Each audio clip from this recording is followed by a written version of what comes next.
billionaire entrepreneur Elon Musk puts his money where his mouth is. I am personally guaranteeing that value and standing behind that guarantee with all of my assets.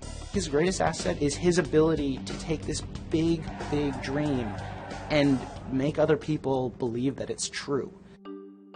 The determined engineer's big dreams transformed 3 industries. I'm just wishing to any entities that are listening, please bless this launch. You know, here's an immigrant from South Africa coming to America to say, you know, NASA, that whole rocket thing you're doing with the space shuttle, I've got a better way. His better way meant risking everything. We had maybe about a week's worth of cash in the bank, or less.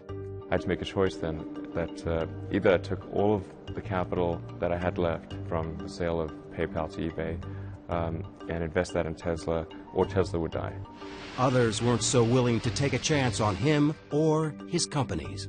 You put $90 billion, like 50 years worth of breaks into solar and wind, to Solyndra and Fisker and Tesla and Enter1. I mean, I had a friend who said you don't just pick the winners and losers, you pick the losers. It's very unlikely that the Tesla investment is ever repaid to the taxpayers. Electric vehicles are really not possible in ways that would be effective for most consumers still. But his bets have paid off. We didn't just repay the principal, we actually repaid it with interest and a bonus payment. So ultimately the U.S. taxpayer actually made a profit of over $20 million on this loan. Elon Musk has even bigger dreams that might just take him farther than anyone else. Elon Musk goes a step further. Earth's not big enough. With SpaceX, he literally wants to go to Mars. In the long term, I'd really love to go to Mars, and that's the overarching goal of SpaceX.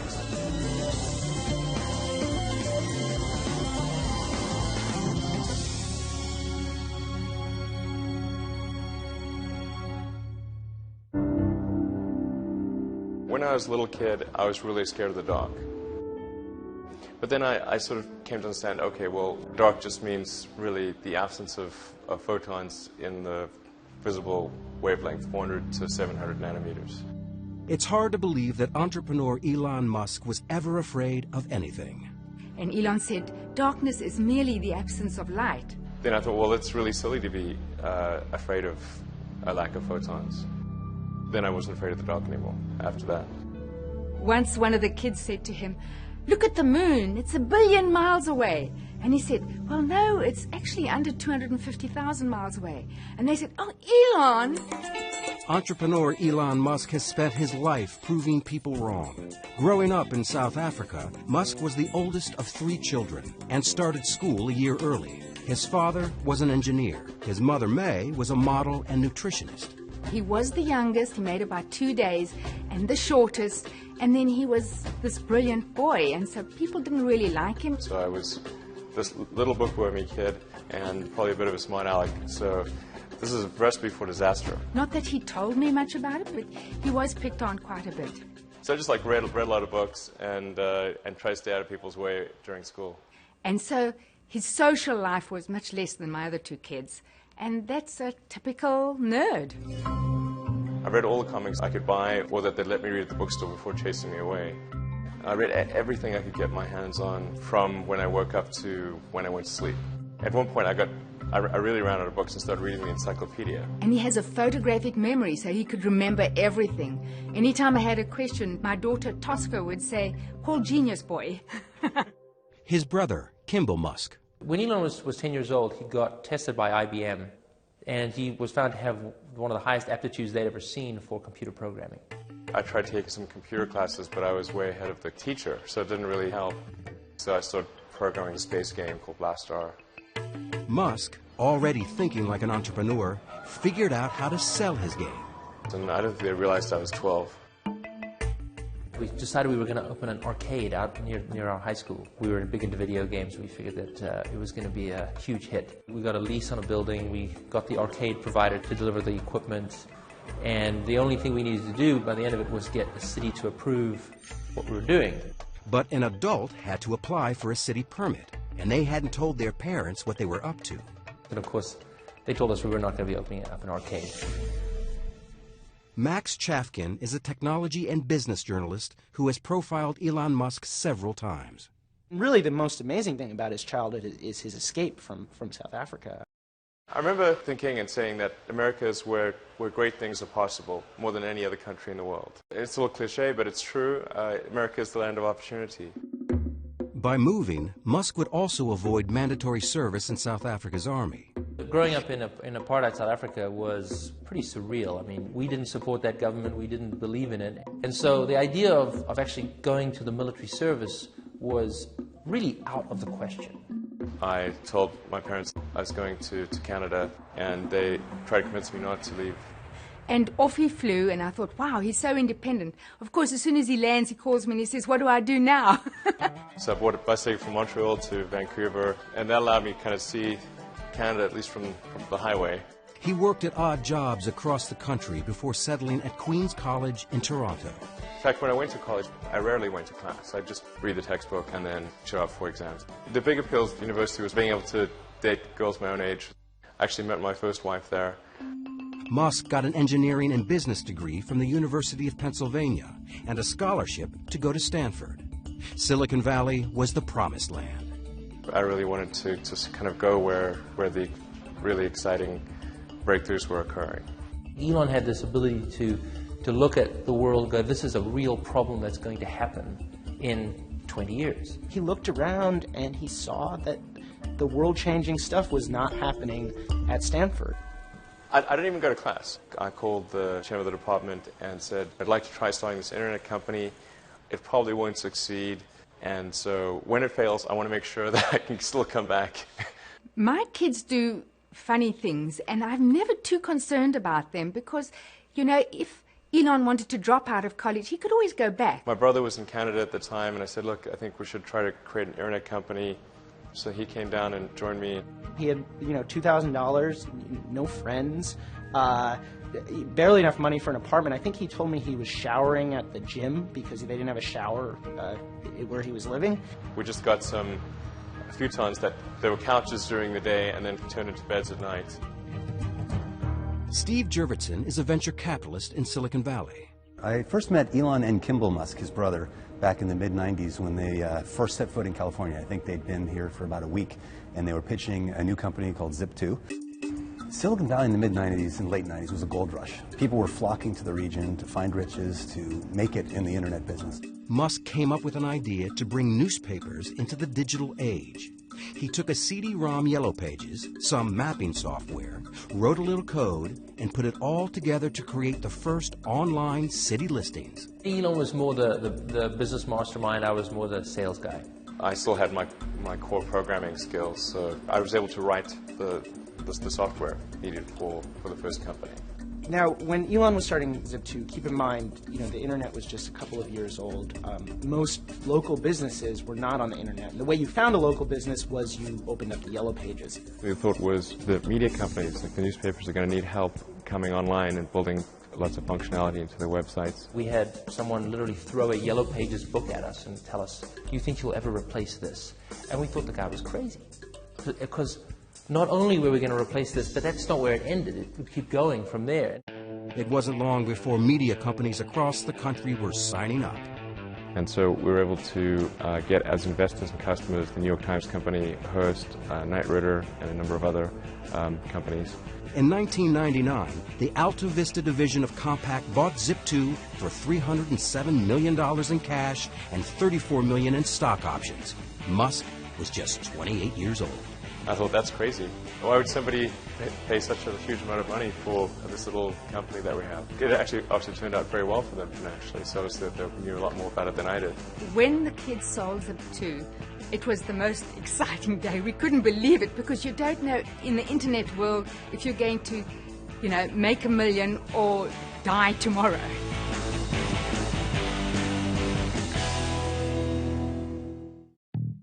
In February 1999, Elon Musk sold his first company. At 28, he joined the ranks of Silicon Valley millionaires. Zip2 was acquired by Compaq for a little over $300 million, and I made, I think, about $21 or $22 million as a result of that, which was a phenomenal amount of money for me. It was obviously a financial windfall. It was super fun to go out and buy some cool toys.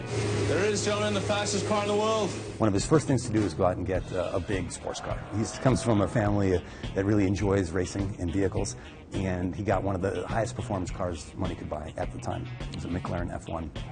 And proceeded to enjoy that around the Bay Area, let's say, with a number of adventures and risk-taking moves with his driving.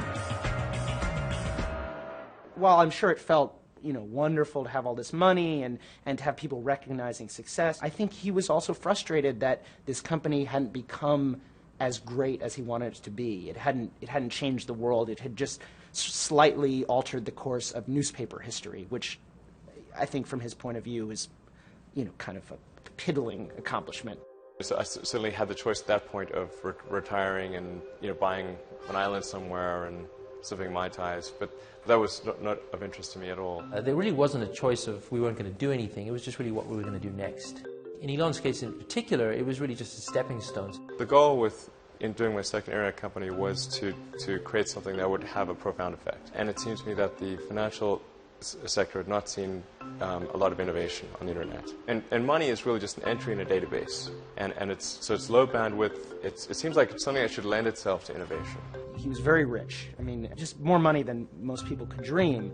And he took almost no time in between that sale and starting the company that became PayPal. Musk's new company created something we take for granted today. It changed the way the world buys things, the way money is transferred from one person to another.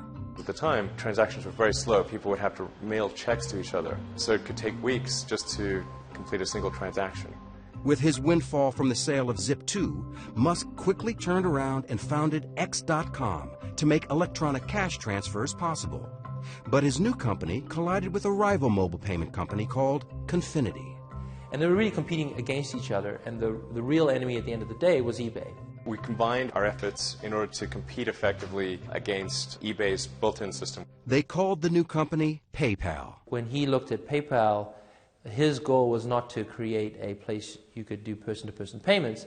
His goal was to transform the financial industry. We're able to become the leading payment system in the world, and then eBay finally threw in the towel and acquired PayPal in early 2002. Musk and his partners sold PayPal for $1.5 billion. Musk was the largest shareholder and walked away with $180 million. He was 30 years old. I could have bought probably a chain of islands, but that again, that was obviously just not of interest to me. Islands weren't of interest, but outer space was. It's just a much more exciting, inspiring future if we're out there exploring the stars, as opposed to a future where we are forever confined to Earth. I was thinking, well, I wonder when we're going to Mars. When is NASA going to go to Mars? And I went to the NASA website, and there was no plan to go to Mars, and no plan to really even take the next step in space exploration. This is Elon saying he wants to go and enable this human civilization to leave the planet Earth. It's about as big a vision as you could possibly imagine. And that's going to require funds, and he has enough funds to go do it, so he's going to go do it. Musk had the outrageous idea that private enterprise could actually re-energize space travel. And in June 2002, he founded Space Exploration Technologies, or SpaceX. Elon was the only funder of the company for its early years. Another incredibly risky move, to say nobody on the planet thinks this idea is financeable. I'm going to fund all of it myself, to the tune of almost $100 million, which was the majority of his net worth at the time, into a dream to take on the military-industrial complex.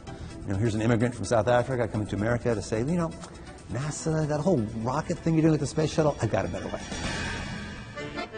I actually traveled to Russia 3 times to look at buying a refurbished ICBM without the nuke. And I came to the conclusion that the thing that was really holding us back from making much more progress in space was really that rockets had not evolved since the 60s. So the trick isn't figuring out how to get to orbit, it's figuring out how to get to orbit cheaply. So I had to come up with lower-cost ways to produce engines, the primary structure, the electronics, do the launch operation, as well as run the company with very little overhead. And the sum of inventions in all those areas is what has led us to roughly 3- to 4-fold improvement over the cost of other rockets in the United States. What SpaceX has been very successful at is taking basically off-the-shelf technology, stuff that was developed by NASA 50 years ago, and streamlining it. So in that way, he's kind of the Henry Ford of space, because Henry Ford didn't invent the automobile. He just figured out how to make the automobile, commercially viable. Musk was more than just an entrepreneur. If you ask Elon how he managed to teach himself rocket science, he'll just look at you very seriously and just say very quietly, "I read a lot of books."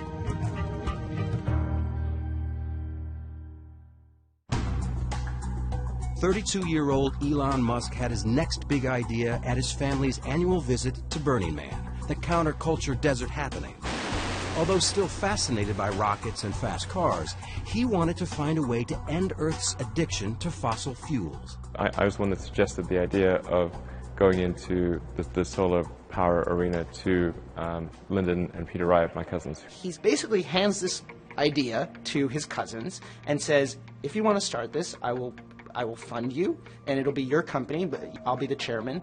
And they say, "Okay," and it works almost perfectly. What they've figured out is that if you sort of do 100 things 10% better in the area of solar cell installation for homeowners, you can dramatically consolidate an industry that's currently a bunch of mom and pop shops. So what SolarCity did was they said, how about no money down? You want solar cells? We'll just put them in. You don't pay a cent. Right? It's like leasing a car, but even better. SolarCity started in 5 western states and soon grew into the largest solar service provider in the U.S. The solar cells keep going. SolarCity then owns those at the end of the lease. So it's a fascinating business model where in the long term they may become the largest energy generator in America off all of these rooftops. But renewable energy was just one part of a much bigger goal. Musk had a more ambitious plan for a sustainable future. He had this idea that he wanted to make electric cars, help humanity get off fossil fuels. And so SolarCity is about sustainable energy creation, whereas Tesla is about sustainable energy consumption. In April 2004, Musk helped launch Tesla with $6.3 million of his own money. It was the first auto industry startup in decades, and the only one born in Silicon Valley. And it's really pretty simple. It's, make a high-priced car at low volume, because that's essentially the only thing we could afford to do. And then step 2 is a medium-priced car at medium volumes, and step 3 is a low-priced car at high volumes. Tesla's plan was to introduce a high-end, high-performance product to first attract outliers, then make an affordable car for the masses. Tesla's co-founder and first CEO, Martin Eberhard. We expect to change the way people think about electric cars with this car, and that we hope to open the market for us to sell other electric cars. But we also know that if you start off by saying, let's first change human nature and make everybody drive crummy little cars, that doesn't work. So instead, let's build a car that people want to drive. Let's build a car that's hot and desirable and beautiful, and convince people that driving an electric car is not a compromise. This idea of actually going in and putting it in a high-end car and breaking the mold of what an electric car was exciting. This is no longer going to be a golf cart. This is going to be a Ferrari. Any cops watching? Nope. Coast is clear. When we first saw Tesla, it had a good explanation for how they get to market without having to spend exorbitant amount of money, how they would create a brand and an object of desire in consumers, and each part of the story clicked together. He talked about Silicon Valley smarts being able to show Detroit how to do something that Detroit didn't think was possible. It's batteries, it's drive electronics, it's electric motors. Those are skills that are present in Silicon Valley and not present in Detroit. Tesla's revolutionary technology for the Roadster started with a computer battery as the power source for the automobile. J.B. Straubel, Tesla's chief technology officer, was the main designer of the electric powertrain. For the first time, it was possible to drive over 200 miles and have performance that was directly competitive with what a gasoline car could do. And Tesla was the first company to take those principles and put that into practice and try it. California Governor Schwarzenegger showed up for the Roadster's 2006 coming out party. I test drove this one, it's hot. He bought one. So did Leonardo DiCaprio and George Clooney. But could Musk sell regular customers on his idea? At that time, there was very little activity in the auto industry in electric vehicles. We were in the age of the large SUV. So it was a little unusual to hear about this company in California that was planning to come to market with a high-end all-electric sports car. We were very passionate about trying to make sure that this car was going to just throw down the gauntlet on what the technology could do and really prove to the world that electric vehicles, could be incredibly fast and could have incredibly long range. There was kind of a sense of adventure, doing these things for the first time and doing it in a really scrappy way. We did some of the very first battery packs in my garage in Menlo Park before we actually were able to rent a real office.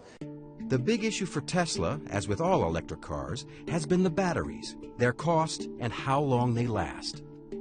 Eric Noble is president of CarLab, an automotive consulting firm that evaluates new cars and trucks. American consumers are very ready for battery electric vehicles. Unfortunately, battery electric vehicles aren't ready for American consumers.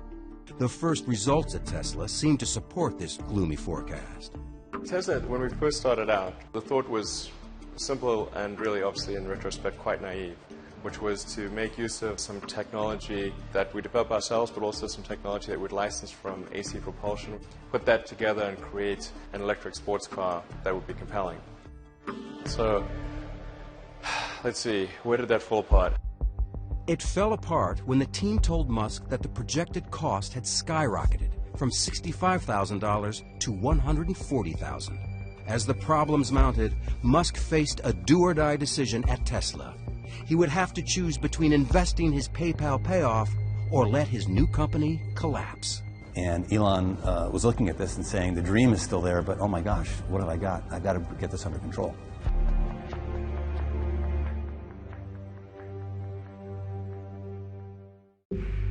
By 2007, Tesla was running out of money, fast.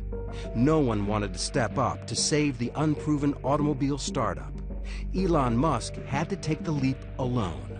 We had to make some pretty dramatic changes, essentially recapitalize the business and invest about twice what we'd originally expected. What we originally expected as the outer limit.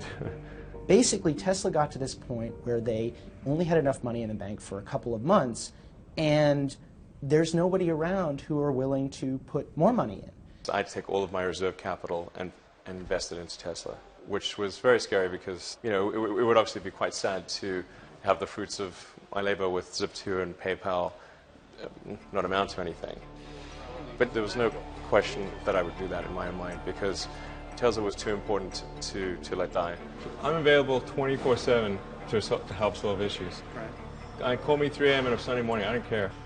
We had to go in and make some really hard decisions on personnel changes, and Elon really had to dedicate his time to the company. I want names named.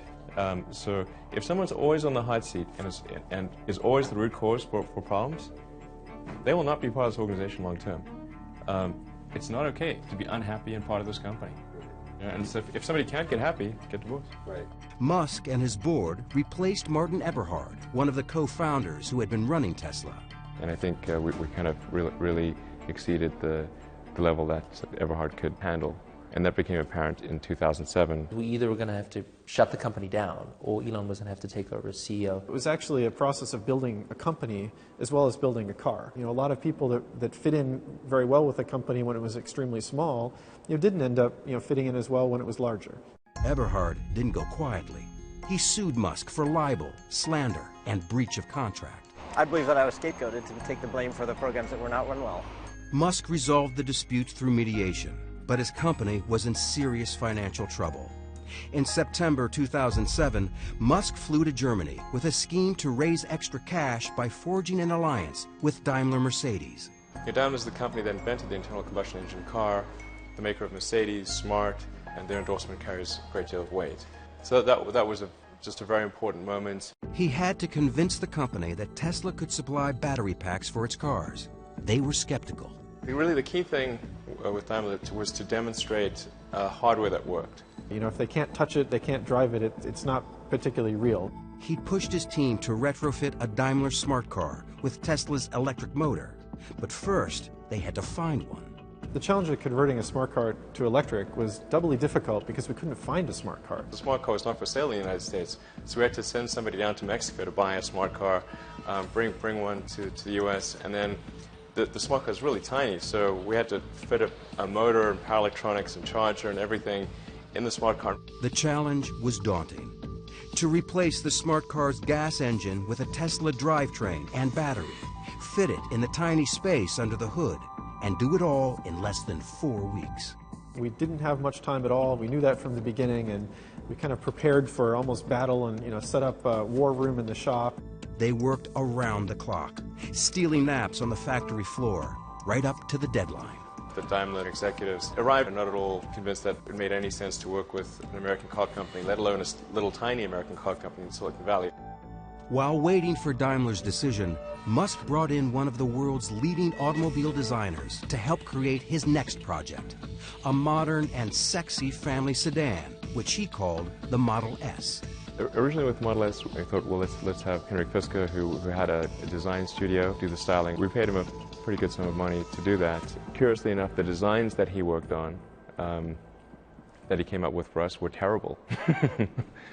And what he didn't tell us was that he was actually working on a competing car company. Tesla officials claimed that perhaps Henrik had come in to learn what Tesla was doing, while all along he was planning to form his own company, do his own vehicle. We were pretty upset with him for basically taking what were at the time the original specifications for the Model S and then going and shopping a business plan to create that same car. Tesla sued him, he sued Tesla, and there was all kinds of, infighting.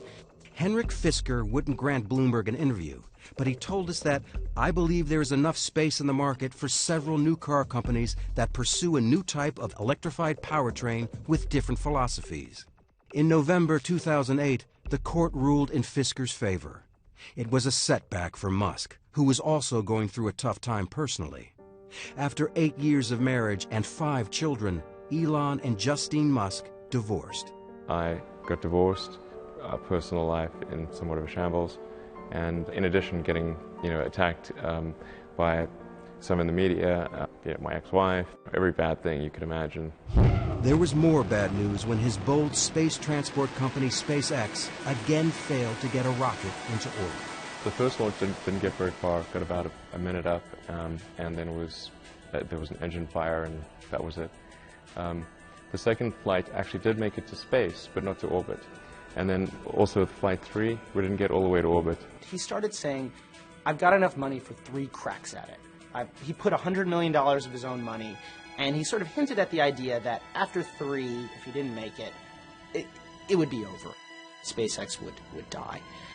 Musk burned through the $100 million he had sunk into SpaceX. Now he was on his way back to the drawing board. 3 days after the failure, he announced, first that he knew what was wrong.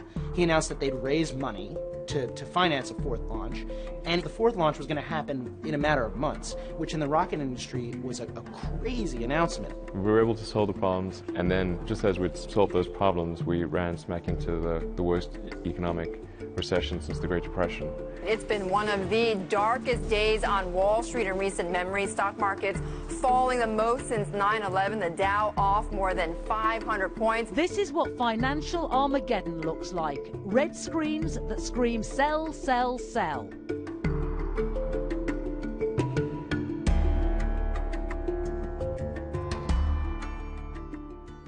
It was a week that shook Wall Street and indeed the world. And a realization that the economy may still head into a deeper downturn. As 2008 drew to a close, Elon Musk faced the worst crisis of his career. All 3 of his companies appeared to be in free fall. The worst point was probably just the weekend before Christmas in 2008. We had the economic tsunami take place and made things even worse. If it wasn't needed, we had to shut it down and just figure out how do we get through this dark period and not go bankrupt. General Motors shares falling to more than a 20-year low after Goldman cut the automaker's rating to sell on a worsening sales outlook. That was tough. It was obviously an economic period that saw the bankruptcy of General Motors and Chrysler, and there we were, a young company selling a very optional car. I mean, it was really people don't need a $100,000 sports car. And they certainly wouldn't want one getting poor reviews. The popular BBC program Top Gear took the Tesla Roadster on a test drive in December 2008. This car then really was shaping up to be something wonderful. But then... although Tesla say it'll do 200 miles, we worked out that on our track it would run out after just 55 miles. And if it does run out, it's not a quick job to charge it up again. The combative CEO charged the incident was faked and said he had proof that the Roadster had not run out of power. He sued the BBC to block reruns of the show. The case was later dismissed. But things would get even tougher. His energy company, SolarCity, foundered. The bank that had backed their leases pulled out of the deal. I certainly did not anticipate that we would have the worst economic climate since the Great Depression, and one which was disproportionately bad for cars. I mean, General Motors went bankrupt. I mean, General effing Motors, you know? Musk was in the fight of his life. We had maybe about a week's worth of cash in the bank, or less, and there was just very little time left in the year to resolve these things. I mean, there were like 2 or 3 business days left in the year. I never thought it was possible for me to have a nervous breakdown, but if it was possible for me to have a nervous breakdown, that was about as close as I was going to come. When Elon was going through his sad period, I was so sad. I felt like I had a hole in my heart, and there's nothing you can do. You just hurt so much, and I just didn't see him getting out of it. He was just so sad. And then the next thing I get this call saying, "Ma, you can't believe it. I've met a wonderful woman." The one bright spot was meeting Tallulah Riley, a British actress who had never heard of Tesla, SpaceX, or Elon Musk. They married in 2010. I thought he was some sort of hapless engineer that had wandered into a London club, and he just looked so forlorn. He was sort of just sat in a corner on his BlackBerry, and he looked really out of place and sad. I was, trying to be very sweet to him and sort of humouring him, going, "Oh yes," when he was going, "This is my rocket, and this is my car." Musk's personal life was looking up, and the future of SpaceX was finally taking off. We have liftoff. The 4th attempt to launch the Falcon 1 was a huge success. And 3 months later, NASA rewarded SpaceX with a $1.6 billion contract to resupply the International Space Station. But Musk had no time to celebrate. Tesla was on the verge of financial disaster. I had to make a choice then that either I took all of the capital that I had left from the sale of PayPal to eBay and invest that in Tesla, or Tesla would die. The company is really teetering on the brink of failure. And there's this board meeting late in 2008 where they're discussing what's going to happen. And Elon just says, well, I'm going to raise a $40 million round to keep the company going. And the board members are kind of wondering, well, how's he going to do that? And he says, I'm going to put it all in myself. And that incredible braggadocio confidence catalyzed a change in people's opinion. And we and everyone else around the table was like, oh my gosh, we want to be part of this. We want to get as much of this investment as we can. He saved the company in its darkest hour with an act of heroism that is hard to describe. There's nothing quite like spending your last remaining dollar on a project you believe in. It was thankfully a good week, but definitely took its toll from a mental strain standpoint. I think I've mentally just burned out a few circuits. Just after his emergency cash infusion came the news they desperately needed. A $40 million deal with Daimler for smart car batteries. Daimler later added $50 million for 10% of the company. Determined not to repeat past mistakes, Musk focused on bringing his family car to life. So I decided, look, we really need to have our own design studio, and that's when I hired Franz von Holzhausen to design the Model S. His green agenda was irresistible to von Holzhausen, a legendary figure in car design who had already revolutionized the looks of VW, GM, and Mazda. He's completely passionate to really rid the world of this addiction to fossil fuel. And that was something that he talked about from the very first sentence, first conversation that we had.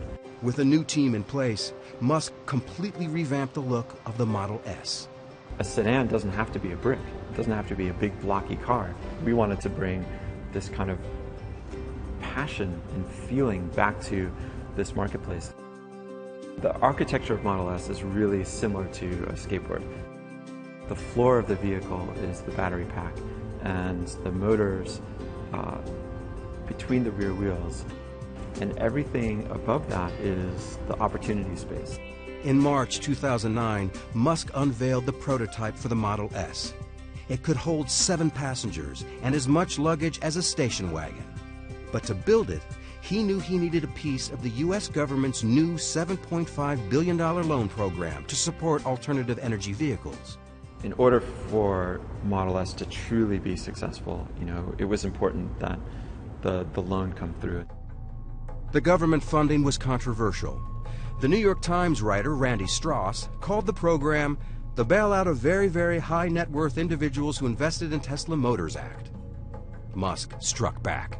Randy Strauss is a huge douchebag. And an idiot.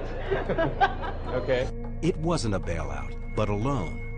The Obama administration agreed to lend Tesla $465 million to mass produce the Model S, a move that astounded many in the industry. It's very unlikely that the Tesla investment is ever repaid to the taxpayers. Electric vehicles are really not possible in ways that would be effective for most consumers still. This is just the religion of electric vehicles, and like Jonestown, that religion will come to an end. There are most certainly people who want to see Tesla fail because it is an attack on the mainstream car industry.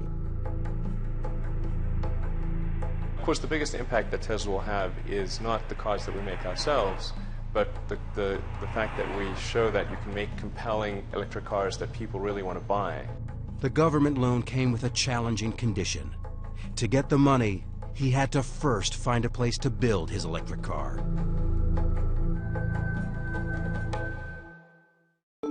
Tesla burned through $300 million since 2003.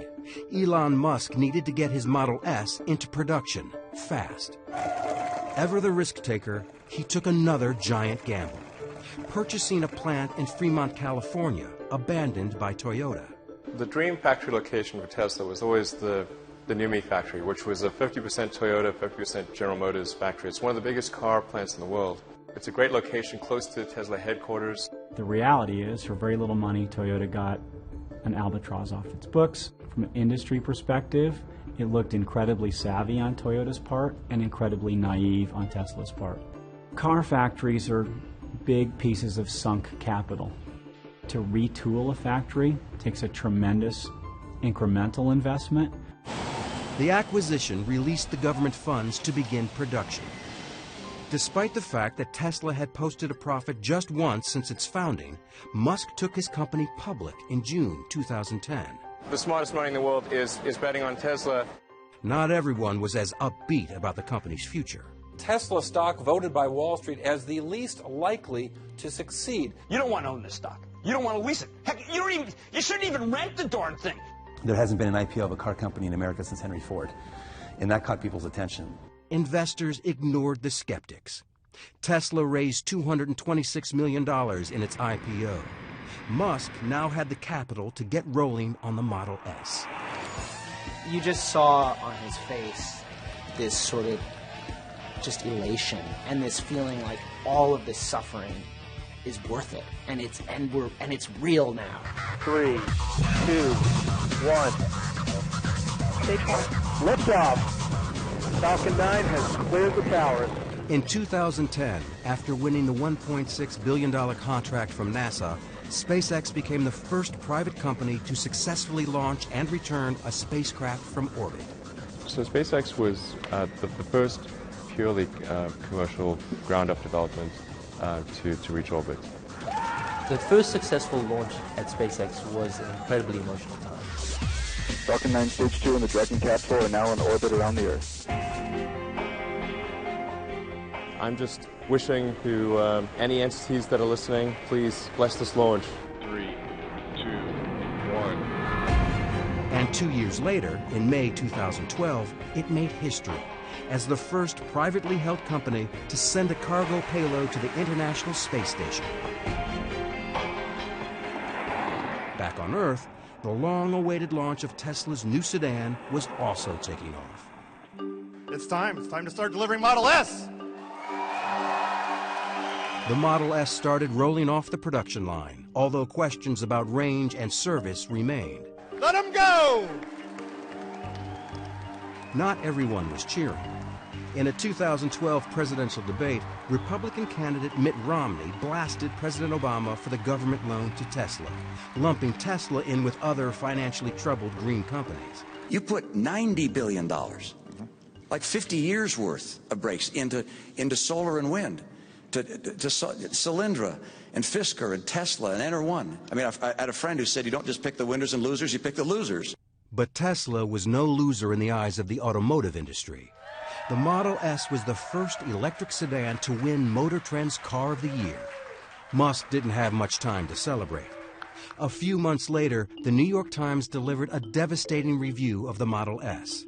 It reported the battery died on its test drive from Washington to Boston and published an image no CEO would want. There was this sad shot of our car on a flatbed, as though that was the only outcome possible for such a drive. And that's just not true. Musk went on the offensive. And lots of people said, oh, you know, it doesn't matter if you're right or wrong, you don't battle the New York Times. And it's like, the hell with that. The battle between the reporter and the renegade CEO ended when the New York Times public editor concluded the reporting was imprecise, but not done in bad faith. But the story didn't affect his bottom line.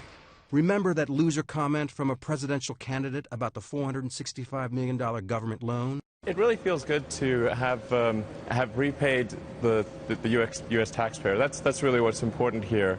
And we didn't just repay the principal, we actually repaid it with interest and a bonus payment. So ultimately the U.S. taxpayer actually made a profit of over $20 million on this loan. Tesla repaid the loan 9 years ahead of schedule.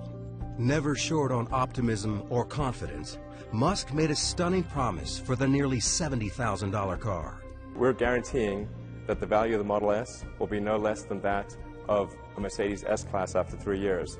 I am personally guaranteeing that value and standing behind that guarantee with all of my assets, not just with Tesla.